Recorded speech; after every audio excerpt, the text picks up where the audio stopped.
भक्तों, क्या आपने कभी महसूस किया है कि बीमारी सिर्फ शरीर को नहीं तोड़ती, वो मन, विश्वास और हौसले को भी चुपचाप खा जाती है। दवाइयां तो बहुत हैं, लेकिन भीतर जो डर बैठ जाता है उसे कौन निकालता है। जब घर में बार बार कोई ना कोई बीमार पड़ता है, जब रातें बेचैनी में कटती हैं और दिल हर पल यही पूछता है कि अब सहारा कहां मिलेगा, ऐसे ही टूटे हुए क्षणों में एक नाम गूंजता है। वो नाम जो असंभव को संभव बना देता है, जो नकारात्मक शक्तियों को पल भर में भस्म कर देता है, जो रोग, शोक और भय तीनों पर भारी पड़ता है। वही हैं श्री राम के अनन्य भक्त, संकट मोचक महावीर हनुमान। आज मंगलवार के इस पावन दिन हम आपके लिए लेकर आए हैं हनुमान जी की वह दिव्य कथा, जो केवल सुनने की नहीं, जीने की चीज है। इसे अंत तक अवश्य सुनिए, क्योंकि हो सकता है आज की ये कथा आपके जीवन की सबसे बड़ी परेशानी का उत्तर बन जाए। लेकिन दर्शक बंधु, मंगलवार के इस पावन हनुमान व्रत पर आगे बढ़ने से पहले आपको एक अत्यंत गंभीर बात बताना चाहता हूं। हमारे धर्म ग्रंथों में स्पष्ट कहा गया है कि जो भी व्रत कथा या दिव्य प्रसंग अधूरा छोड़ दिया जाता है, उसका फल पूर्ण रूप से प्राप्त नहीं होता। अधूरी कथा मन में संदेह, भय और अधूरा विश्वास छोड़ जाती है, और यही अधूरापन कई बार हमारे जीवन में बार बार आने वाले रोग, कष्ट और बाधाओं का कारण बन जाता है। इसीलिए आपसे विनम्र निवेदन है कि आज इस मंगलवार हनुमान व्रत की कथा को अंत तक अवश्य सुने। यह केवल एक कहानी नहीं है, बल्कि एक ऐसा दिव्य कवच है जिसमें आप अपने कर्मों, अपनी भूलों और अपने जीवन की सच्चाई को साफ साफ देख पाएंगे। हो सकता है इस कथा का कोई एक शब्द, कोई एक प्रसंग आपके मन में छिपे भय को तोड़ दे, आपके शरीर और आत्मा को शक्ति दे और आपको उस अंधकार से बाहर निकाल दे जिसमें आप अनजाने में उलझे हुए हैं। और यदि आप सच में बजरंगबली के भक्त हैं, तो यह आपका भी कर्तव्य है कि ऐसे मंगलमय संदेशों को अपने तक सीमित न रखें, बल्कि उन्हें हर उस घर तक पहुंचाएं जहां दुख, रोग और परेशानी ने डेरा डाल रखा है। इसलिए इस वीडियो को लाइक करें, अपने मित्रों और परिवार के साथ साझा करें, ताकि हर मंगलवार आपको हनुमान जी की कृपा और जीवन को दिशा देने वाली कथाएं मिलती रहे। तो आइए श्रद्धा, विश्वास और श्री राम नाम के साथ इस मंगलमय हनुमान व्रत कथा की शुरुआत करते हैं। जय बजरंगबली। बहुत समय पहले की बात है, भारतवर्ष के एक छोटे से गांव जिसका नाम सुंदरपुर था, वहां एक बहुत ही साधारण और गरीब ब्राह्मण रहते थे। उनका नाम सत्यनारायण था। सत्यनारायण स्वभाव से बहुत ही सरल, शांत और पूजा पाठ करने वाले व्यक्ति थे। उनके चेहरे पर हमेशा एक तेज रहता था, लेकिन गरीबी ने उनकी कमर तोड़ रखी थी। उनके घर में उनकी पत्नी सुमन और एक छोटा बेटा विजय रहता था। सुमन एक बहुत ही पतिव्रता और संतोषी महिला थी। घर में खाने को दाना हो या न हो, वह कभी अपने पति से शिकायत नहीं करती थीं। लेकिन इस परिवार का सबसे बड़ा दुख उनकी गरीबी नहीं, बल्कि उनका बेटा विजय था। विजय अभी मात्र 7 साल का था, लेकिन देखने में वह 3 या 4 साल का ही लगता था। उसे बचपन से ही कुपोषण ने घेर लिया था। वह इतना कमजोर था कि अपने पैरों पर ठीक से खड़ा भी नहीं हो पाता था। उसके शरीर की हड्डियां साफ दिखाई देती थीं और आंखें हमेशा अंदर की ओर धंसी रहती थीं। गांव के लोग उसे देखकर तरह तरह की बातें करते थे, जिससे सत्यनारायण और सुमन का दिल और भी दुखी हो जाता था। सत्यनारायण दिन भर गांव में घूमकर भिक्षा मांगते, या अगर किसी यजमान के घर कोई छोटा मोटा पूजा का काम मिल जाता तो उसे कर लेते थे। लेकिन कई बार तो ऐसा होता था कि उन्हें दिन भर में एक मुट्ठी अनाज भी नहीं मिलता था। सुमन घर पर ही रहती और अपने बीमार बेटे की सेवा करती। उस घर की हालत यह थी कि अगर दिन में खाना बनता तो रात को चूल्हा ठंडा रहता, और अगर रात को कुछ मिल जाता तो अगले दिन की चिंता सताने लगती। लेकिन इन सब के बीच सत्यनारायण और सुमन अपने बेटे के लिए अपनी जान छिड़कते थे। वे दोनों अक्सर अपना पेट नहीं भरते थे। जो भी थोड़ा बहुत भोजन मिलता, वे सबसे पहले अपने बेटे विजय को खिलाते। उन्हें लगता था कि अगर विजय पेट भरकर खाएगा तो शायद उसके शरीर में थोड़ी जान आ जाएगी, शायद वह भी दूसरे बच्चों की तरह हंस खेल सकेगा। सुमन अक्सर अपनी भूख को पानी पीकर मिटा लेती, और सत्यनारायण अपनी भूख को भगवान के नाम के सहारे दबा लेते। लेकिन कुदरत का खेल देखिए माँ बाप के इतना त्याग करने के बाद भी विजय की हालत में कोई सुधार नहीं हो रहा था। उसे जो भी खिलाया जाता उसका कमजोर शरीर उसे पचा ही नहीं पाता था। वह आए दिन बीमार रहता। कभी उसे तेज बुखार आ जाता तो कभी उसके पेट में इतना तेज दर्द उठता कि वह पूरी रात रोता रहता। विजय की रोने की आवाज सुनकर सुमन का कलेजा फट जाता। वह रात रात भर अपने बेटे को गोद में लेकर बैठी रहती और भगवान की मूर्ति की ओर देखकर बस आंसू बहाती रहती। एक दिन की बात है, मंगलवार का दिन था। सुबह से ही आसमान में काले बादल छाए हुए थे। सत्यनारायण सुबह जल्दी उठ गए थे। उन्होंने सोचा कि आज किसी बड़े गांव जाकर भिक्षा मांगेंगे ताकि कुछ पैसों का इंतजाम हो सके और वे विजय के लिए शहर से अच्छी दवा ला सकें। जैसे ही सत्यनारायण घर से निकलने वाले थे तभी विजय की तबीयत अचानक बहुत ज्यादा बिगड़ गई। उसका शरीर बुखार से तप रहा था। वह जोर जोर से खांस रहा था और सांस लेने में उसे बहुत तकलीफ हो रही थी। सुमन ने घबराकर सत्यनारायण को पुकारा, स्वामी सुनिए, विजय की हालत बहुत खराब हो रही है। इसका शरीर तो आग की तरह तप रहा है।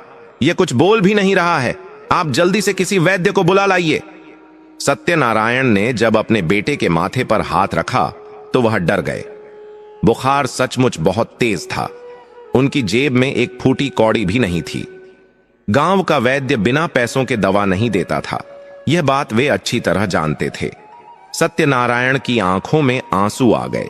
उन्होंने सुमन से कहा, सुमन तुम घबराओ मत, तुम विजय के पास बैठो, उसके माथे पर गीले कपड़े की पट्टी रखो। मैं अभी जाता हूं और पैसों का कुछ इंतजाम करके वैद्य को लेकर आता हूं। सुमन ने रोते हुए कहा, लेकिन आप जाएंगे कहां? इस गांव में हमें उधार कौन देगा? हमारी हालत तो सब जानते हैं। सत्यनारायण ने एक गहरी सांस ली और कहा, मेरे पास एक ही रास्ता है, गांव के सेठ धनीराम। मैं उनके पास जाऊंगा। उनके पास बहुत धन है। शायद वे मेरी लाचारी देखकर मुझे कुछ पैसा उधार दे दें। मैं उनके यहां मजदूरी करके उनका पैसा चुका दूंगा। सेठ धनीराम का नाम सुनकर सुमन का चेहरा और भी उतर गया। सेठ धनीराम पूरे इलाके में अपनी कंजूसी और क्रूरता के लिए जाना जाता था। वह गरीब और मजबूर लोगों का फायदा उठाने में जरा भी देर नहीं करता था। लोग कहते थे कि धनीराम के दिल में दया नाम की कोई चीज नहीं है। वह पत्थर दिल इंसान था। लेकिन सत्यनारायण के पास और कोई विकल्प नहीं था। मरता क्या न करता। अपने बेटे की जान बचाने के लिए एक पिता किसी के भी पैरों में गिर सकता है। सत्यनारायण ने अपना गमछा कंधे पर रखा और भारी कदमों से सेठ धनीराम की हवेली की ओर चल पड़े। रास्ते भर सत्यनारायण भगवान से प्रार्थना कर रहे थे, हे प्रभु, आज मेरी लाज रख लेना। उस सेठ के दिल में थोड़ी दया डाल देना। मुझे अपने लिए कुछ नहीं चाहिए, बस मेरे बच्चे की जान बच जाए। चलते चलते सत्यनारायण सेठ धनीराम की हवेली के बाहर पहुंचे। हवेली बहुत बड़ी थी। अंदर से हंसने और बात करने की आवाजें आ रही थीं। सत्यनारायण ने डरते डरते दरवाजा खटखटाया। थोड़ी देर बाद एक नौकर ने दरवाजा खोला और सत्यनारायण के फटे पुराने कपड़े देखकर उसे वहीं रोक दिया। ए ब्राह्मण, क्या चाहिए? सुबह सुबह भीख मांगने आ गए? नौकर ने रूखे स्वर में कहा। सत्यनारायण ने हाथ जोड़कर कहा, भैया, मैं भीख मांगने नहीं आया हूं। मुझे सेठ जी से बहुत जरूरी काम है। मेरे बेटे की जान खतरे में है। मुझे उनसे मिलना है। काफी मिन्नतें करने के बाद नौकर ने उन्हें अंदर जाने दिया। सत्यनारायण अंदर पहुंचे तो देखा कि सेठ धनीराम अपने मुनीम के साथ बैठकर बही खाते देख रहा था और चांदी के सिक्कों की खनक सुन रहा था। सत्यनारायण ने कांपते हुए कहा, सेठ जी प्रणाम। धनीराम ने नजर उठाकर देखा और नाक सिकोड़ते हुए बोला, अरे सत्यनारायण, तुम यहां? क्या बात है? आज फिर कोई कहानी लेकर आए हो या कोई मुफ्त का दान चाहिए? सत्यनारायण की आंखों से आंसू बह निकले। वे तुरंत धनीराम के पैरों में गिर पड़े और बोले, सेठ जी, मैं आज भीख मांगने नहीं आया। मेरा बेटा विजय मौत और जिंदगी से लड़ रहा है। उसे बहुत तेज बुखार है। वैद्य जी बिना पैसों के दवा नहीं देंगे। आप मुझे कुछ पैसे उधार दे दीजिए। मैं जीवन भर आपका गुलाम बनकर रहूंगा। आपके खेत में काम करूंगा। आपका हर कर्ज चुका दूंगा। बस आज मेरे बेटे को बचा लीजिए। सेठ धनीराम ने अपना पैर पीछे खींचा और जोर से हंसा। उधार? और वो भी तुझे? अरे सत्यनारायण, उधार उसे दिया जाता है जिसके पास चुकाने की हैसियत हो। तेरे पास है क्या? एक टूटी हुई झोपड़ी और बीमार बेटा। तू मेरा पैसा कैसे चुकाएगा? मेरे खेतों में काम करने के लिए तगड़े मजदूरों की जरूरत होती है, तेरे जैसे हड्डियों के ढांचे की नहीं। सत्यनारायण गिड़गिड़ाते रहे। सेठ जी, मुझ पर दया कीजिए, एक पिता की लाचारी समझिए। अगर आज मेरे बेटे को कुछ हो गया तो मैं और मेरी पत्नी जीते जी मर जाएंगे। मैं आपके हाथ जोड़ता हूं। सेठ धनीराम की आंखों में एक चमक आई।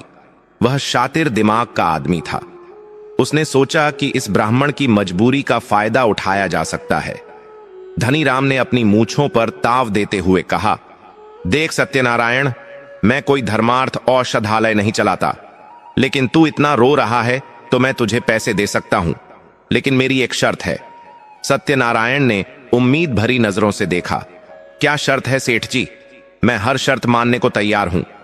धनीराम ने कुटिल मुस्कान के साथ कहा, शर्त यह है कि तुझे अपनी वो पुश्तैनी जमीन का टुकड़ा जो उस पहाड़ी के नीचे है वह मेरे नाम करना होगा। यह सुनकर सत्यनारायण के पैरों तले जमीन खिसक गई। वह जमीन ही तो उनकी एकमात्र संपत्ति थी, जो उनके पूर्वजों की निशानी थी। वह जमीन बंजर जरूर थी, लेकिन सत्यनारायण को उम्मीद थी कि कभी न कभी वह उस पर खेती करके अपना जीवन सुधार सकेंगे। सत्यनारायण ने कहा, सेठ जी, वह जमीन तो मेरे जीने का एकमात्र सहारा है। अगर वह भी चली गई तो हम क्या करेंगे? धनीराम ने चिल्लाकर कहा, तो फिर जा यहां से और अपने बेटे को मरने दे। मुझे क्या फर्क पड़ता है? फैसला तेरा है, जमीन प्यारी है या बेटा? सत्यनारायण धर्म संकट में फंस गए। एक तरफ पूर्वजों की निशानी और दूसरी तरफ अपने जिगर के टुकड़े की जान। अंत में पिता का प्रेम जीत गया। कांपते हाथों से सत्यनारायण ने कहा, ठीक है सेठ जी, आप कागज तैयार कीजिए, मैं अंगूठा लगाने को तैयार हूं, बस मुझे पैसे दे दीजिए। सत्यनारायण ने अपनी जमीन सेठ को लिख दी और बदले में कुछ चांदी के सिक्के लेकर वहां से दौड़ते हुए वैद्य जी के पास गए। वैद्य जी को लेकर वे घर पहुंचे। वैद्य जी ने विजय की नब्ज देखी और कुछ जड़ी बूटियां पीसकर उसे पिलाई। शाम होते होते विजय का बुखार थोड़ा कम हुआ। सत्यनारायण और सुमन ने राहत की सांस ली, लेकिन यह राहत बस कुछ ही पल की थी। उन्हें क्या पता था कि उनकी असली परीक्षा तो अभी शुरू हुई है। उस रात सत्यनारायण को नींद नहीं आई। वह पूरी रात यही सोचता रहा कि उसने अपनी जमीन खो दी है, अब भविष्य में क्या होगा। लेकिन उसने अपने सोए हुए बेटे के चेहरे को देखा तो उसे लगा कि उसने सही किया। अगले कुछ दिन ऐसे ही बीते। विजय की तबीयत में थोड़ा सुधार तो हुआ, लेकिन वह पूरी तरह ठीक नहीं हुआ। वह अब भी चारपाई पर ही पड़ा रहता था। जो पैसा सत्यनारायण सेठ से लाए थे वह दवाइयों और खाने में खत्म हो गया।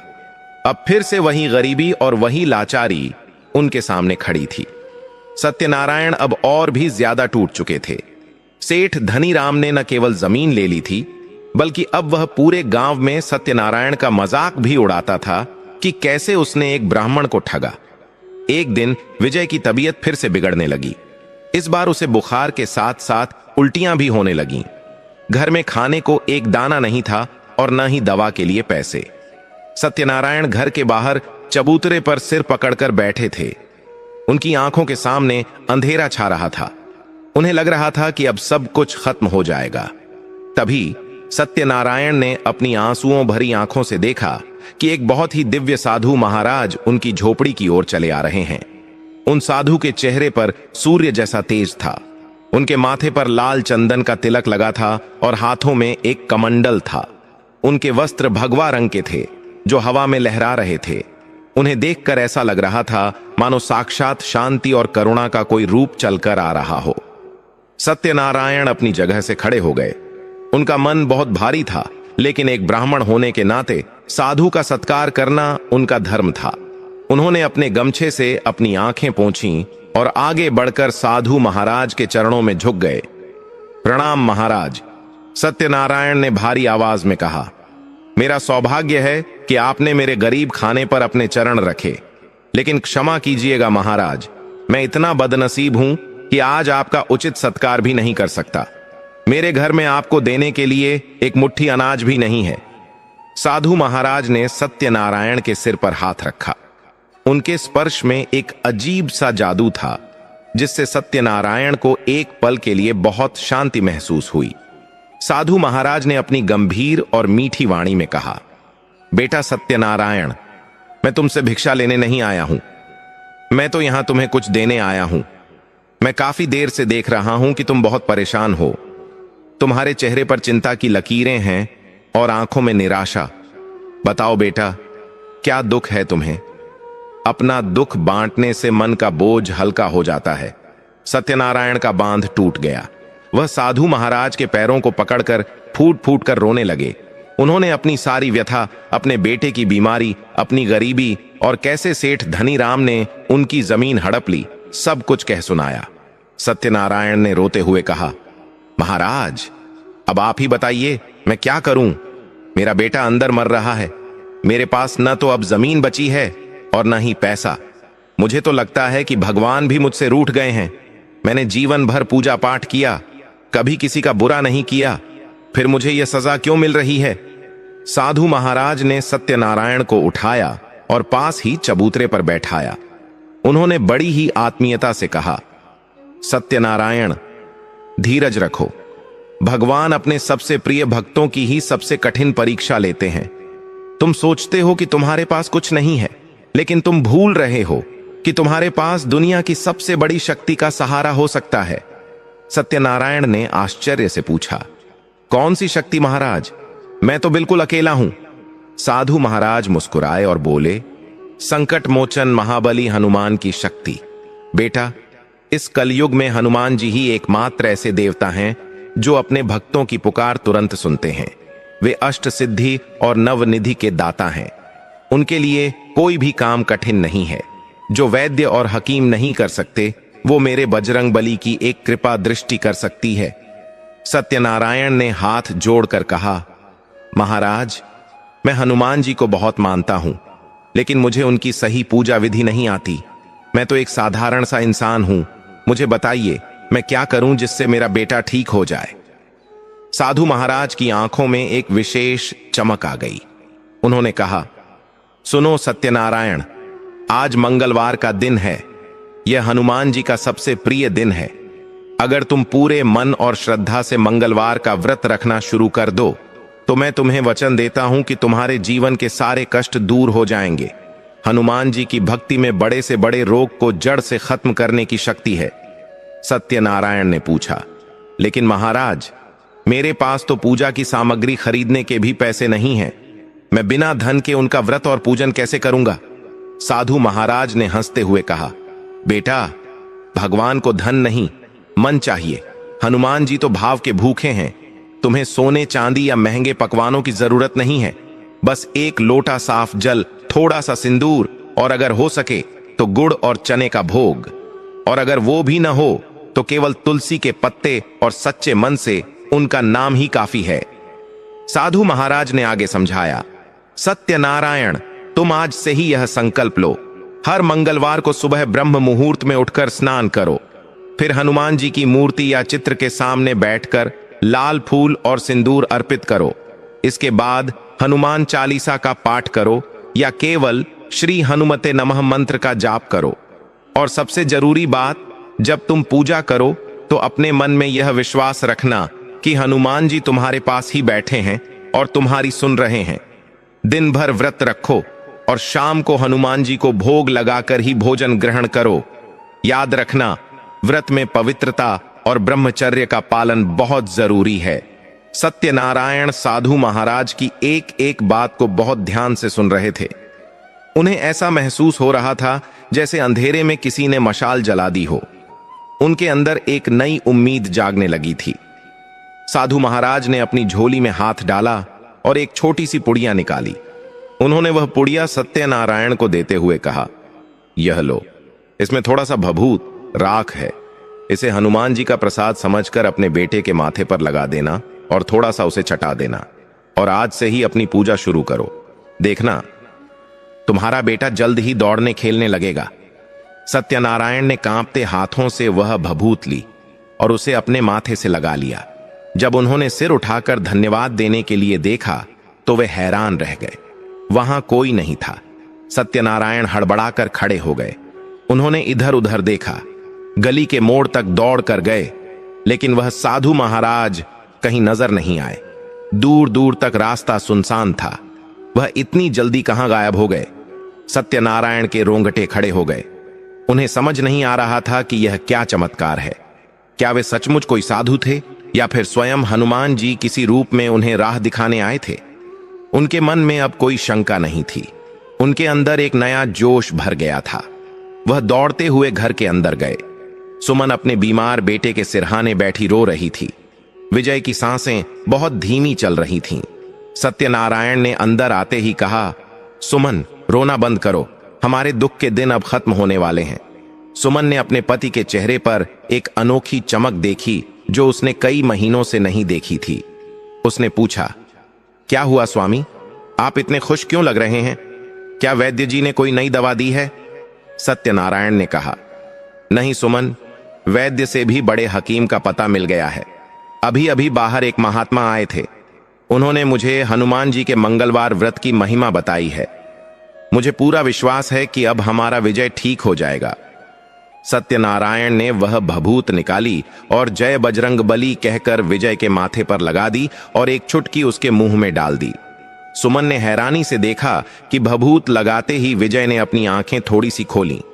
हालांकि वह अभी भी बहुत कमजोर था, लेकिन उसकी आंखों में जो दर्द था वह थोड़ा कम लग रहा था।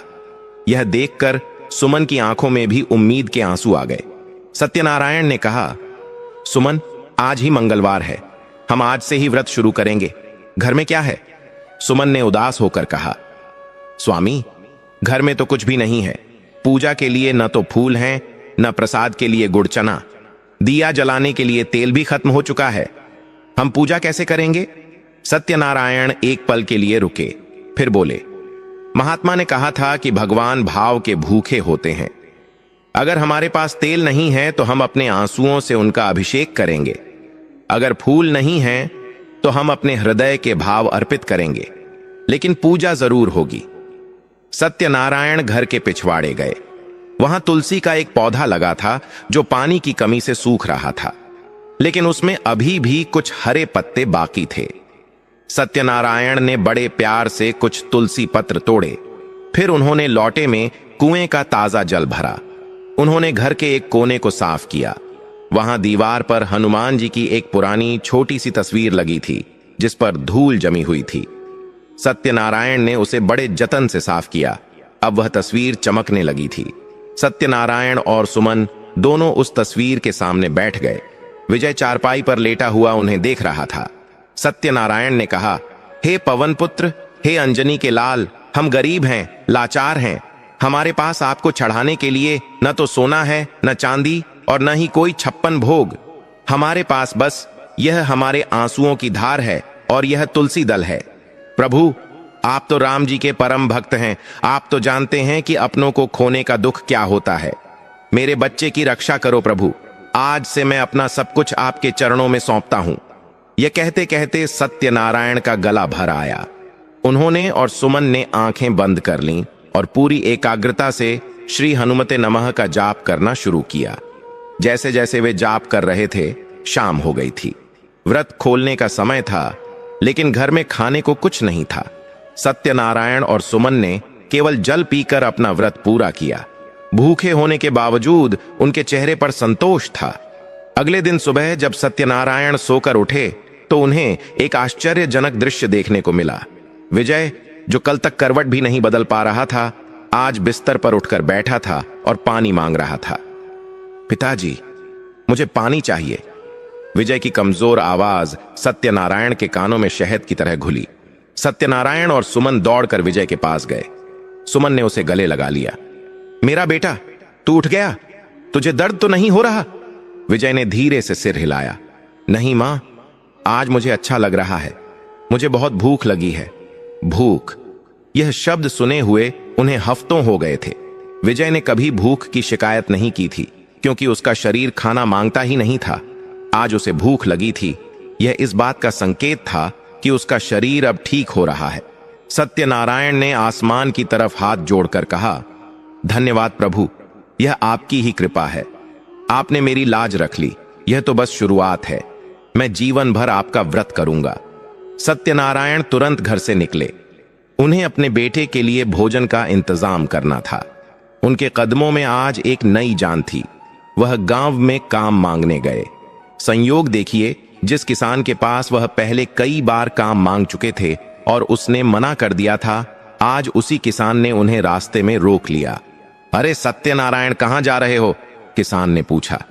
काम की तलाश में भैया, सत्यनारायण ने कहा। किसान ने कहा, अच्छा हुआ तुम मिल गए। मेरे खेत में खुदाई के लिए मुझे आज एक आदमी की सख्त जरूरत है। मेरा मजदूर आज नहीं आया, क्या तुम करोगे? मैं तुम्हें आज ही मजदूरी दे दूंगा और साथ में थोड़ा अनाज भी। सत्यनारायण की खुशी का ठिकाना नहीं रहा। हां भैया, मैं जरूर करूंगा। सत्यनारायण ने मन ही मन हनुमान जी को धन्यवाद दिया। उन्हें समझ आ गया कि यह सब उन्हीं की लीला है। उन्होंने दिन भर कड़ी मेहनत की। उनके शरीर में पता नहीं कहां से इतनी ताकत आ गई थी कि उन्होंने 2 मजदूरों का काम अकेले ही कर दिया। शाम को उन्हें मजदूरी के पैसे और एक पोटली गेहूं मिला। सत्यनारायण खुशी खुशी घर लौटे। सुमन ने जल्दी से खाना बनाया और सबसे पहले हनुमान जी को भोग लगाया। फिर विजय को भर पेट खाना खिलाया। विजय ने कई महीनों बाद पेट भरकर खाना खाया था। उसके चेहरे पर हल्की सी लाली आ गई थी। उस रात उस छोटी सी झोपड़ी में सुकून की नींद थी। लेकिन जीवन इतना आसान नहीं होता। जब भगवान परीक्षा लेते हैं तो वह सोने को आग में तपाकर ही कुंदन बनाते हैं। सत्यनारायण को अभी और भी कठिन परीक्षाओं से गुजरना था।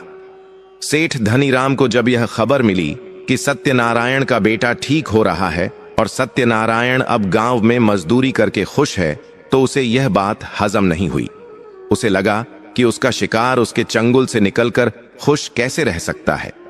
दुष्ट लोगों की यही पहचान होती है, वे दूसरों का दुख देखकर खुश होते हैं और दूसरों की खुशी देखकर जलते हैं। धनीराम ने अपने मुनीम को बुलाया और कहा, सुनो, उस सत्यनारायण पर नजर रखो। मुझे पता चला है कि वह किसी देवता की पूजा कर रहा है और बड़ा खुश नजर आ रहा है। पता करो कि उसके पास पैसा कहां से आ रहा है। कहीं उसने कोई खजाना तो नहीं ढूंढ लिया? मुनीम ने धूर्तता से कहा, सेठ जी, खजाना तो नहीं, लेकिन सुना है वह हर मंगलवार को हनुमान जी का व्रत कर रहा है। लोग कह रहे हैं कि उसके बेटे की तबीयत में चमत्कारिक सुधार हो रहा है। धनीराम ने उपहास उड़ाते हुए कहा, चमत्कार? और वो भी उस भिखारी के घर? यह सब अंधविश्वास है। मैं देखता हूं कि उसका भगवान उसे मेरे कर्ज और मेरी ताकत से कैसे बचाता है। सत्यनारायण को अभी यह नहीं पता कि उसने जमीन बेचकर मुझसे पीछा नहीं छुड़ाया, बल्कि उसने शेर के मुंह में हाथ डाला है। अगला मंगलवार आने वाला था। सत्यनारायण इस बार पूरी तैयारी के साथ व्रत करना चाहते थे। उन्होंने अपनी मजदूरी के पैसों में से कुछ पैसे बचाकर रखे थे ताकि वे सिंदूर, गुड़ और चने खरीद सकें। मंगलवार की सुबह हुई। सत्यनारायण बड़े उत्साह से उठे। उन्होंने स्नान किया और पूजा की तैयारी करने लगे। सुमन भी बहुत खुश थी।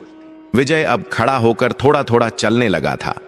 सत्यनारायण ने जैसे ही पूजा शुरू की और श्री हनुमते नमः का उच्चारण किया, तभी बाहर से जोर जोर से दरवाजा खटखटाने की आवाज आई। सत्यनारायण, बाहर निकल, किसी ने चिल्लाकर कहा। सत्यनारायण घबरा गए। यह आवाज सेठ धनीराम के लट्ठैतों गुंडों की थी। उन्होंने सुमन को इशारा किया कि वह डरे नहीं और खुद दरवाजा खोलने गए। जैसे ही दरवाजा खुला, सामने सेठ धनीराम का मुनीम और 2 हट्टे कट्टे पहलवान खड़े थे। मुनीम ने गंदी हंसी हंसते हुए कहा, क्यों बामण देवता, बड़ी पूजा पाठ चल रही है, लेकिन पुराना हिसाब कौन चुकाएगा? सत्यनारायण ने हाथ जोड़कर कहा, मुनीम जी, कैसा हिसाब? मैंने तो अपनी पुश्तैनी जमीन सेठ जी को दे दी है। अब तो मुझ पर कोई कर्ज नहीं बचा। मुनीम ने एक कागज निकाला और कहा, भोले मत बनो सत्यनारायण, उस दिन कागज पर अंगूठा लगाते वक्त तुमने पढ़ा नहीं था क्या? उसमें साफ लिखा था कि जमीन केवल ब्याज के बदले में जा रही है, मूल रकम तो अब भी खड़ा है। और सेठ जी ने हुक्म दिया है कि या तो आज शाम तक 500 रुपए और जमा करो, वरना यह झोपड़ी भी खाली करनी होगी। मुनीम की बात सुनकर सत्यनारायण के पैरों तले से जमीन खिसक गई। उसे अपनी कानों पर विश्वास नहीं हो रहा था। उसने कांपते हुए आवाज में कहा, मुनीम जी, यह आप क्या कह रहे हैं? मैंने तो सेठ जी के कहने पर अपनी पूरी जमीन उनके नाम कर दी थी। उन्होंने कहा था कि जमीन के बदले में कर्ज माफ हो जाएगा। अब ये 500 रुपये और ये घर खाली करने की बात कहां से आ गई? मुनीम ने एक क्रूर हंसी हंसते हुए अपनी जेब से वह कागज निकाला जिस पर सत्यनारायण का अंगूठा लगा हुआ था।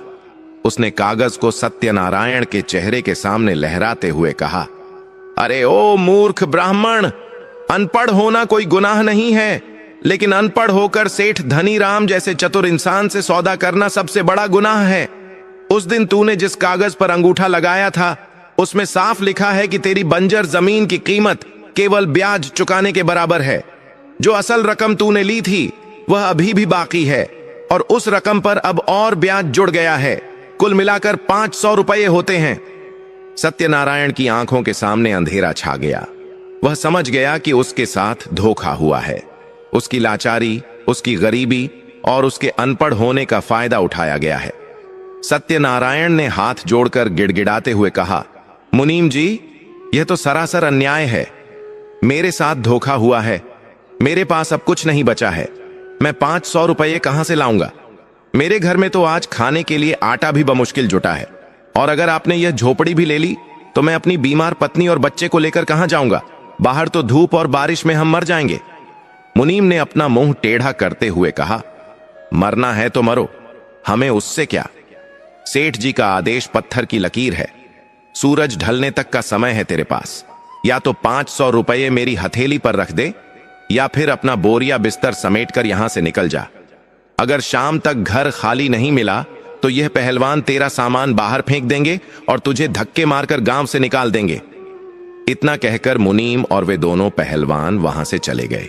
जाते जाते उन्होंने सत्यनारायण की झोपड़ी की तरफ ऐसी नजर डाली जैसे कोई गिद्ध अपने शिकार को देखता है।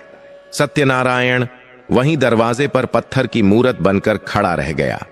उसकी आंखों से आंसुओं की धार बह रही थी। अंदर से सुमन, जो यह सब सुन रही थी, दौड़कर बाहर आई। उसने सत्यनारायण के कंधे पर हाथ रखा और रोने लगी। स्वामी, अब हम क्या करेंगे? यह लोग तो राक्षस हैं। इन्होंने हमारी जमीन ले ली, अब हमारे सिर से छत भी छीनना चाहते हैं। विजय की तबीयत अभी थोड़ी सुधरी है। अगर हम बेघर हो गए तो वह फिर से बीमार हो जाएगा, सुमन ने सिसकते हुए कहा। सत्यनारायण ने अपनी पत्नी को देखा। उसकी आंखों में डर और निराशा थी, लेकिन उसी पल सत्यनारायण को उस साधु महाराज की बात याद आ गई। धीरज रखो, भगवान अपने सबसे प्रिय भक्तों की ही सबसे कठिन परीक्षा लेते हैं। सत्यनारायण ने अपनी आंसुओं को पोंछा। उसके चेहरे पर एक अजीब सी गंभीरता आ गई। उसने सुमन से कहा, सुमन, रोना बंद करो। जो इंसान दूसरों को धोखा देता है उसका न्याय हम नहीं, ऊपर वाला करता है। सेठ धनीराम को लगता है कि वह बहुत ताकतवर है, लेकिन वह भूल रहा है कि हम किसकी शरण में हैं।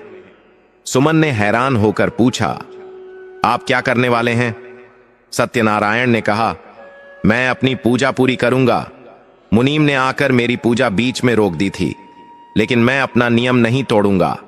अगर आज शाम को हमें घर से निकलना भी पड़ा तो हम हनुमान जी का नाम लेकर निकलेंगे, लेकिन जब तक मैं इस घर में हूं मेरा व्रत और मेरा नियम नहीं टूटेगा।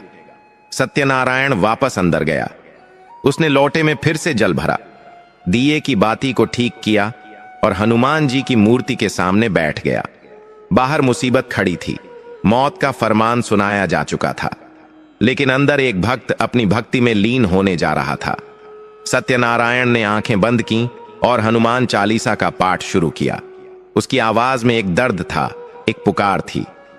संकट कटई मिटय सब पीरा, जो सुमिरय हनुमत बलबीरा। जैसे जैसे वह ये पंक्तियां बोल रहा था, उसकी आंखों से आंसू टपक रहे थे। वह मन ही मन कह रहा था, हे प्रभु, अब यह जीवन आपके हवाले है। अगर आप चाहते हैं कि मैं सड़क पर रहूं तो मुझे मंजूर है, लेकिन मेरे परिवार की रक्षा करना, मेरे विश्वास को टूटने मत देना। पूजा समाप्त करने के बाद सत्यनारायण घर से बाहर निकला। सुमन ने पूछा, कहां जा रहे हैं? सत्यनारायण ने कहा, हाथ पैर तो मारने ही पड़ेंगे सुमन। मैं गांव के सरपंच जी के पास जा रहा हूं। शायद वे हमारी कुछ मदद कर सकें। शायद वे सेठ धनीराम को समझा सकें कि यह अन्याय है। सत्यनारायण तेज कदमों से सरपंच के घर की ओर चल पड़ा। धूप बहुत तेज थी। उसके नंगे पैर तपती धूल पर जल रहे थे, लेकिन उसके मन की आग के सामने यह गर्मी कुछ भी नहीं थी। सरपंच के घर के बाहर लोगों की भीड़ थी। सत्यनारायण ने किसी तरह भीड़ को चीरते हुए सरपंच तक पहुंचने की कोशिश की। सरपंच एक खाट पर बैठे हुक्का पी रहे थे। सत्यनारायण ने उनके पैरों में गिरकर अपनी पूरी व्यथा सुनाई। उसने बताया कि कैसे सेठ ने धोखे से जमीन ली और अब घर मांग रहा है। उसने सरपंच से न्याय की भीख मांगी। सरपंच ने सब कुछ सुना, लेकिन उसके चेहरे पर कोई भाव नहीं आया। उसने हुक्के का एक कश लगाया और धीरे से बोला, देख सत्यनारायण, तेरी बात में दम तो है, लेकिन तू जानता है कि सेठ धनीराम का गांव में कितना रुतबा है। उसके खिलाफ जाने की हिम्मत मुझ में भी नहीं है। अगर मैंने तेरी तरफदारी की तो वह कल को मुझे भी परेशान करेगा। और वैसे भी तूने कागज पर अंगूठा तो लगाया ही है ना, कानून तो कागज को मानता है। सत्यनारायण ने रोते हुए कहा, लेकिन सरपंच जी, मैं अनपढ़ हूं, मुझे नहीं पता था उसमें क्या लिखा है। आप तो गांव के मुखिया हैं, आप तो धर्म का साथ दीजिए। सरपंच ने नजरें फेर लीं और कहा, मुझे माफ कर दे भाई, मैं इसमें कुछ नहीं कर सकता। तू सेठ के पैर पकड़ ले, शायद वह मान जाए। सत्यनारायण वहां से निराश होकर लौट आया। उसे समझ आ गया कि इस दुनिया में गरीब की सुनने वाला कोई नहीं है। जिसके पास पैसा है उसी का न्याय है। दोपहर हो चुकी थी, सूरज सिर पर था। सत्यनारायण भूखा प्यासा गांव की गलियों में भटक रहा था। उसे घर जाने का मन नहीं कर रहा था, क्योंकि उसे पता था कि शाम होते ही उसे घर खाली करना पड़ेगा। वह गांव के बाहर बने एक पुराने बरगद के पेड़ के नीचे जाकर बैठ गया। वहां एक छोटा सा चबूतरा था। सत्यनारायण ने वहां बैठकर अपनी आंखें बंद कर लीं। वह बस राम राम का जाप करने लगा। उसे लगा कि अब सब रास्ते बंद हो चुके हैं। तभी उसे किसी के कराहने की आवाज सुनाई दी, पानी, थोड़ा पानी। सत्यनारायण ने चौंक कर आंखें खोली। उसने देखा कि पेड़ की दूसरी तरफ छाया में एक बूढ़ा और बहुत ही बीमार सा दिखने वाला यात्री लेटा हुआ था। उसके कपड़े धूल से सने थे और उसके होंठ प्यास से सूखकर पपड़ी बन गए थे। वह बुरी तरह हाँफ रहा था। सत्यनारायण खुद बहुत दुखी था, लेकिन किसी को तड़पता देख उसका कोमल हृदय पिघल गया। वह तुरंत उठकर उस बूढ़े व्यक्ति के पास गया। बाबा, क्या हुआ? आप ठीक तो हैं? सत्यनारायण ने पूछा। बूढ़े ने कांपते हुए हाथ से इशारा किया, बेटा, प्यास, बहुत प्यास लगी है, प्राण निकल रहे हैं। सत्यनारायण के पास पानी नहीं था, लेकिन उसे याद आया कि पास ही एक छोटी नदी बहती है। हालांकि वह नदी थोड़ी दूर थी और धूप बहुत तेज थी, लेकिन सत्यनारायण ने एक पल भी नहीं सोचा। वह वहां पड़ा एक पुराना मिट्टी का बर्तन उठाया और नदी की तरफ दौड़ लगा दी। नदी से पानी भरकर जब वह वापस आया तो उसका दम फूल रहा था।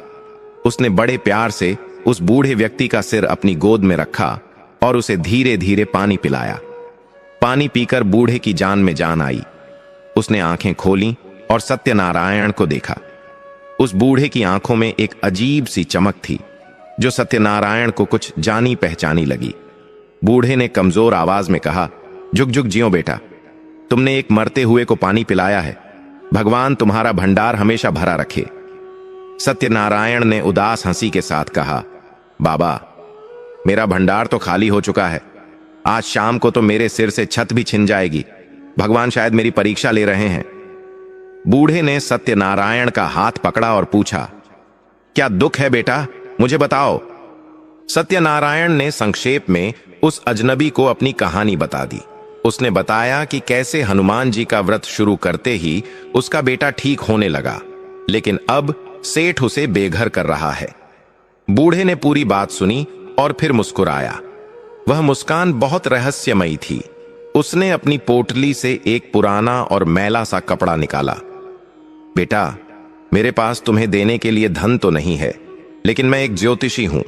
मैं लोगों का हाथ और माथा देखकर उनका भविष्य बता सकता हूं। जरा अपना हाथ दिखाओ, बूढ़े ने कहा। सत्यनारायण ने अनमने ढंग से अपना हाथ आगे कर दिया। बूढ़े ने सत्यनारायण की हथेली को बहुत ध्यान से देखा, फिर वह हंसा। अरे पगले, तू क्यों रो रहा है? तेरी रेखाएं तो बता रही हैं कि तू राजा बनेगा। तेरे ऊपर तो साक्षात केसरी नंदन का हाथ है। सत्यनारायण ने कहा, बाबा, मजाक मत उड़ाइए। राजा तो दूर, मैं तो भिखारी बनने की कगार पर हूं। बूढ़े ने गंभीर होकर कहा, मेरी बात को मजाक मत समझना। सुनो, तुम अभी घर जाओ। सेठ के आदमी जब आए तो उनसे कहना कि तुम्हें एक रात का समय और दें। और आज रात तुम उसी हनुमान जी की मूर्ति के सामने बैठकर पूरी रात सुंदरकांड का पाठ करना, चाहे कुछ भी हो जाए, दिया बुझने मत देना। सत्यनारायण ने पूछा, लेकिन बाबा सुंदरकांड, मुझे तो वह याद भी नहीं है और मेरे पास किताब भी नहीं है। बूढ़े ने अपनी पोटली से एक बहुत ही पुरानी छोटी सी किताब निकाली। उसके पन्ने पीले पड़ चुके थे। उसने वह किताब सत्यनारायण को दी। यह लो, इसे पढ़ना, इसमें बहुत शक्ति है। जा बेटा, तेरा कल्याण होगा, बस विश्वास मत खोना। याद रखना, जब अंधेरा सबसे ज्यादा गहरा होता है तो समझ लेना कि सवेरा होने ही वाला है। सत्यनारायण ने वह किताब ली और बूढ़े के पैर छुए। जब उसने सिर उठाया तो उसे लगा कि बूढ़े के चेहरे का तेज बढ़ गया है। सत्यनारायण ने सोचा कि शायद यह कोई साधारण मनुष्य नहीं है। सत्यनारायण उस किताब को सीने से लगाकर घर की तरफ दौड़ा। उसके मन में फिर से एक उम्मीद की किरण जाग उठी थी। उसे नहीं पता था कि एक रात में क्या बदल जाएगा, लेकिन उस बूढ़े की बातों में इतना विश्वास था कि सत्यनारायण को लगा जैसे उसे कोई नया हथियार मिल गया हो। जब सत्यनारायण घर पहुंचा तो सूरज ढलने ही वाला था। आसमान में लालिमा छा गई थी और जैसा कि मुनीम ने कहा था, ठीक उसी वक्त सेठ धनीराम के आदमी वहां आ धमके। इस बार मुनीम नहीं आया था, बल्कि 3 हट्टे कट्टे लठैत गुंडे आए थे। उनके हाथों में मोटी मोटी लाठियां थीं। एक गुंडे ने दरवाजा लात मारकर खोला और चिल्लाया, ए बामण, वक्त खत्म हुआ, चल बाहर निकल और अपना ये कबाड़ भी साथ ले जा, वरना हम आग लगा देंगे। सुमन और विजय डर के मारे एक कोने में दुबक गए। विजय रोने लगा। सत्यनारायण उन गुंडों के सामने खड़ा हो गया। उसका शरीर दुबला पतला था, लेकिन उसकी आंखों में डर नहीं था। उसके हाथ में वह पुरानी किताब थी। सत्यनारायण ने शांत स्वर में कहा, भाइयों, मैं घर खाली कर दूंगा, लेकिन मेरी एक विनती है। आज मंगलवार है, मेरे घर में पूजा का अखंड दिया जल रहा है। हमारे धर्म में जलते हुए दिए को बुझाना या पूजा के बीच में घर तोड़ना बहुत बड़ा अपशकुन माना जाता है। अगर तुमने ऐसा किया तो हनुमान जी का कोप तुम पर और तुम्हारे सेठ पर बरसेगा। गुंडे एक पल के लिए ठिठक गए। वे भी गांव के लोग थे और देवी देवताओं के कोप से डरते थे। हनुमान जी के नाम से तो अच्छे अच्छे थर्राते हैं। एक गुंडे ने दूसरे से कहा, यार, यह बात तो सही कह रहा है। मंगलवार के दिन हनुमान जी के भक्त को सताना ठीक नहीं है, कहीं लेने के देने न पड़ जाएं। दूसरे गुंडे ने कहा, लेकिन सेठ जी का हुक्म है, अगर हम खाली हाथ गए तो वो हमें नहीं छोड़ेंगे। सत्यनारायण ने फिर कहा, मुझे सिर्फ आज रात का समय दे दो, कल सुबह सूरज निकलने तक मैं खुद यह घर छोड़ दूंगा। मैं वचन देता हूं, बस आज मेरी पूजा पूरी होने दो। गुंडों ने आपस में कानाफूसी की। फिर मुख्य गुंडे ने कहा, ठीक है बामण, हम तुझे कल सुबह तक की मोहलत देते हैं, लेकिन याद रखना, जैसे ही सूरज की पहली किरण निकलेगी हम आ जाएंगे। अगर तब तक तू नहीं निकला तो हम तुझे और तेरे परिवार को घसीट कर बाहर फेंक देंगे। इतना कहकर गुंडे चले गए। सुमन ने राहत की सांस ली। वह दौड़कर सत्यनारायण के पास आई। स्वामी, आपने एक रात का समय तो मांग लिया, लेकिन कल सुबह हम कहां जाएंगे? सत्यनारायण ने वह किताब दिखाई और कहा, सुमन, हमारे पास पूरी एक रात है। उस साधु ने कहा था कि जब सारे दरवाजे बंद हो जाते हैं तो भगवान के लिए खिड़की खोलनी पड़ती है। आज रात इस घर में कोई नहीं सोएगा। आज रात हम सब मिलकर सुंदरकांड का पाठ करेंगे। मुझे विश्वास है कि कल का सूरज हमारे लिए नई उम्मीद लेकर आएगा। सत्यनारायण ने फिर से दिए में तेल डाला। तेल बहुत कम था, लेकिन उसने उसमें पानी मिलाकर किसी तरह उसे जलने लायक बनाया। उसने हनुमान जी के सामने वह किताब खोली। जैसे ही उसने पहला पन्ना पलटा, हवा का एक झोंका आया और दिया फड़फड़ाने लगा। ऐसा लगा जैसे कोई अदृश्य शक्ति उन्हें रोकने की कोशिश कर रही हो, लेकिन सत्यनारायण ने अपने हाथों की ओट से दिए को बचा लिया। शांत हो जाओ, सत्यनारायण ने हवा से जैसे बात करते हुए कहा। आज यह दिया नहीं बुझेगा, क्योंकि इसे मेरे विश्वास का तेल जला रहा है। सत्यनारायण ने पढ़ना शुरू किया। जामवंत के बचन सुहाए, सुनी हनुमंत हृदय अति भाए। रात गहराती जा रही थी। गांव सो चुका था, लेकिन उस टूटी हुई झोपड़ी में 3 प्राणी जाग रहे थे और एक अदृश्य शक्ति को जगा रहे थे। उधर हवेली में सेठ धनीराम अपनी मखमली बिस्तर पर लेटा था, लेकिन उसे नींद नहीं आ रही थी। उसे बार बार बेचैनी हो रही थी। उसे लग रहा था जैसे कोई अनहोनी होने वाली है। रात बहुत गहरी हो चुकी थी। बाहर सन्नाटा था, केवल झींगुरों की आवाज आ रही थी। लेकिन सत्यनारायण की झोपड़ी के अंदर एक अलग ही दुनिया बसी हुई थी। सत्यनारायण, सुमन और उनका छोटा बेटा विजय, तीनों हनुमान जी की उस छोटी सी मूर्ति के सामने बैठे थे। सत्यनारायण का गला सूख रहा था, लेकिन वह रुका नहीं। वह लगातार सुंदरकांड की चौपाइयां पढ़ रहा था। प्रबिसी नगर कीजे सब काजा, हृदय राखी कौशलपुर राजा। जैसे जैसे रात बीत रही थी, उनकी भक्ति की शक्ति बढ़ती जा रही थी। अचानक एक चमत्कार हुआ। जिस दिए में तेल खत्म हो चुका था और जिसे सत्यनारायण ने पानी मिलाकर जलाया था, उसकी लौ अचानक तेज हो गई। वह लौ इतनी ऊंची उठी कि पूरी झोपड़ी सुनहरी रोशनी से भर गई। हवा में अचानक मोगरे और चमेली के फूलों की तेज खुशबू फैल गई। सुमन ने हैरान होकर इधर उधर देखा। घर में तो कोई फूल नहीं था, फिर यह दिव्य सुगंध कहां से आ रही थी? विजय, जो अब तक लेटा हुआ था, उठकर बैठ गया। उसे लगा जैसे कोई बहुत ताकतवर लेकिन कोमल हाथ उसके सिर को सहला रहा है। सत्यनारायण अपनी सुध बुध खोकर पाठ में लीन थे। उन्हें आभास हो गया था कि उनके प्रभु आ चुके हैं। उन्हें किसी के दिखाई देने की जरूरत नहीं थी। यह एहसास ही काफी था कि संकट मोचन उनके पास हैं। उधर हवेली में सेठ धनीराम के साथ कुछ बहुत ही भयानक हो रहा था। धनीराम अपने मखमली बिस्तर पर सोया हुआ था। अचानक उसे एक सपना आया। उसने देखा कि एक विशालकाय वानर, जिसका शरीर पर्वत जैसा विशाल था और आंखें अंगारों की तरह दहक रही थीं, उसके सामने खड़ा है। उस वानर के हाथ में एक भारी गदा थी। धनीराम डर के मारे कांपने लगा। उस विशाल रूप ने गरजते हुए कहा, धनीराम, तूने मेरे भक्त को सताया है। तूने एक गरीब ब्राह्मण की लाचारी का फायदा उठाया है। तेरे पाप का घड़ा भर चुका है। अगर तूने सुबह सूरज निकलने से पहले अपनी गलती नहीं सुधारी तो मैं तेरा और तेरे कुल का नाश कर दूंगा। सेठ धनीराम जोर से चीखते हुए नींद से जागा। नहीं, मुझे मारो मत। उसका पूरा शरीर पसीने से भीगा हुआ था। उसका दिल जोर जोर से धड़क रहा था। उसने पानी पीने के लिए जग उठाया, लेकिन उसके हाथ इतने कांप रहे थे कि जग छूटकर नीचे गिर गया। धनीराम ने सोचा कि यह सिर्फ एक बुरा सपना है, लेकिन तभी उसकी नजर अपनी दीवार पर लगी एक तस्वीर पर पड़ी। वह तस्वीर हिल रही थी और अचानक नीचे गिरकर टूट गई। धनीराम समझ गया कि यह कोई साधारण सपना नहीं था। यह साक्षात बजरंग बली की चेतावनी थी। उसे अपनी मौत सामने दिखाई देने लगी। उसे याद आया कि सत्यनारायण ने कहा था, मंगलवार के दिन हनुमान जी के भक्त को सताना ठीक नहीं है। धनीराम बिस्तर से कूदकर खड़ा हो गया। उसे अब अपनी दौलत, अपनी हवेली सब बेकार लगने लगी। उसे सिर्फ अपनी जान की चिंता थी। उधर झोपड़ी में सुबह हो गई थी। सूरज की पहली किरण निकल चुकी थी। सत्यनारायण का पाठ पूरा हो चुका था। उसने हनुमान जी की आरती गाई और साष्टांग प्रणाम किया। प्रभु, अब जो आपकी इच्छा, सत्यनारायण ने मन ही मन कहा। तभी बाहर भारी कदमों की आवाज आई। दरवाजा खोल सत्यनारायण। बाहर से गुंडों की आवाज आई। सुमन डर गई और विजय को अपनी छाती से लगा लिया। सत्यनारायण ने सुमन को शांत रहने का इशारा किया और दरवाजा खोला।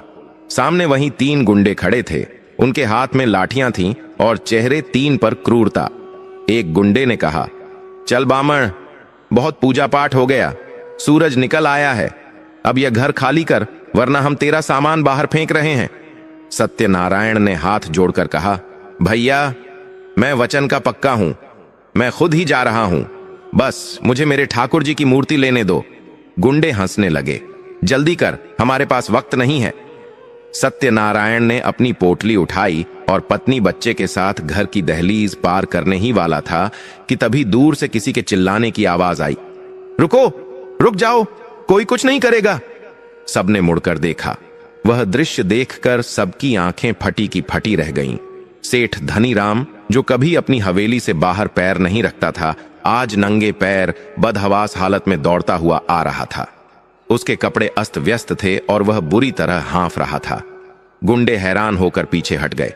सेठ जी, आप यहां? धनीराम ने गुंडों को धक्का दिया और सीधा जाकर सत्यनारायण के पैरों में गिर पड़ा। वह सत्यनारायण के गंदे और धूल भरे पैरों को पकड़कर फूट फूट कर रोने लगा। मुझे माफ कर दो पंडित जी, मुझे माफ कर दो। मुझसे बहुत बड़ा पाप हो गया। मैं अंधा हो गया था। मैंने अपने अहंकार में एक सच्चे भक्त को नहीं पहचाना, सेठ धनीराम ने रोते हुए कहा। सत्यनारायण और सुमन सन्न रह गए। पूरा गांव वहां जमा हो गया था। किसी को विश्वास नहीं हो रहा था कि यह वही क्रूर सेठ धनीराम है। सत्यनारायण ने झुककर सेठ को उठाने की कोशिश की। सेठ जी, ये आप क्या कर रहे हैं? आप तो बड़े आदमी हैं, मेरे पैरों में क्यों गिर रहे हैं? धनीराम ने कहा, नहीं पंडित जी, मैं बड़ा नहीं हूं, बड़े तो आप हैं, जिनके सिर पर स्वयं हनुमान जी का हाथ है। कल रात मुझे साक्षात दर्शन हुए। उन्होंने मुझे चेतावनी दी है, अगर मैंने आपका दिल दुखाया तो मेरा सर्वनाश हो जाएगा। धनीराम ने अपनी जेब से वह कागज निकाला जिस पर सत्यनारायण का अंगूठा लगा था। उसने सबके सामने उस कागज के टुकड़े टुकड़े कर दिए और हवा में उड़ा दिया। आज से आपका सारा कर्ज माफ, और वह जमीन जो मैंने धोखे से ली थी वह भी आज से आपकी हुई, और दंड के रूप में मैं आपको 5,000 रुपये नकद और देता हूं, ताकि आप अपने बेटे का इलाज अच्छे से करा सकें और अपने खेत में खेती शुरू कर सकें। बस मुझे श्राप मत देना पंडित जी, मुझे माफ कर देना। सत्यनारायण की आंखों से आंसू बह निकले। उसने आसमान की तरफ देखा और हाथ जोड़ लिए। हे बजरंगबली, आपकी लीला अपरंपार है, आप सच में संकट मोचन हैं। सत्यनारायण ने सेठ को उठाया और कहा, सेठ जी, मैंने आपको कभी श्राप नहीं दिया। भक्त का हृदय तो कोमल होता है। भगवान ने आपको सही राह दिखाई, यही बहुत है। जाइए, हनुमान जी आपको भी सद्बुद्धि दें। उस दिन के बाद से सुंदरपुर गांव का इतिहास बदल गया। सत्यनारायण के घर में खुशियों की बाढ़ आ गई। सेठ के दिए पैसों से उसने अपनी जमीन पर खेती शुरू की। विजय, जो कुपोषण का शिकार था, अब अच्छा खाना मिलने और हनुमान जी की कृपा से बिल्कुल स्वस्थ हो गया। वह अब दूसरे बच्चों के साथ दौड़ता और खेलता था। सत्यनारायण ने अपनी गरीबी को कभी अपने अहंकार में नहीं बदलने दिया। उसके पास जब धन आया तो उसने सबसे पहले गांव में एक भव्य हनुमान मंदिर बनवाया। वह हर मंगलवार को वहां भंडारा करवाता था, जहां गरीबों को भरपेट भोजन मिलता था। सेठ धनीराम भी बदल गया।